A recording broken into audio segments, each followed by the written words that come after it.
નમસ્કાર વિદ્યાર્થી મિત્રો, આરએફઓની એક્ઝામમાં 2025માં પૂછાયેલો પ્રશ્ન છે. જો 3 ક્રમિક પૂર્ણાંકોનો ગુણાકાર 720 હોય તો તેમાંથી 2 નાના પૂર્ણાંકોનો સરવાળો કેટલો થશે?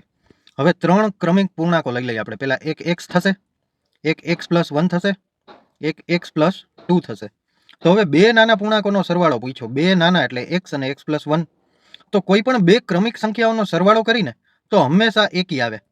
કેમ કે ઉપરનું એકી હોય તો નીચેનું બેકી હોય, ને ઉપરનું બેકી હોય તો નીચેનું એકી હોય, અને એકી બેકીનો સરવાળો કરો એટલે હંમેશા એકી જ આવે. તો ઓપ્શનમાં તમે ચેક કરો, A B C D ઓપ્શનમાં એક જ 17 એવા છે કે જે એકી સંખ્યા છે, એટલે સીધો જ ઓપ્શન A ટીક કરી દેવાનો. અને માની લ્યો કે x અને x + 1 બરાબર, એ આપણે 17 લીધી એનો સરવાળો, તો એના અડધા કરો એટલે 8.5. એક 8 હશે ને એક 9 હશે, તો પછી ત્રીજી 10 હશે બરાબર. હવે 10 × 8 = 80 અને 8 × 9 = 72, એટલે ગુણાકાર થઈ ગયો. આ ગુણાકાર તમે કરો એટલે 720 થઈ ગયો. તો આપણો જવાબ સાચો છે, કેમ કે ગુણાકાર 720 હતો અને સરવાળો એકી હોય, અને એકી એક જ આંકડો આપેલો છે 17. જો તમને આ ટ્રીક શીખવાની મજા આવી હોય તો આ ચેનલને સબસ્ક્રાઇબ કરી નાખજો. ધન્યવાદ.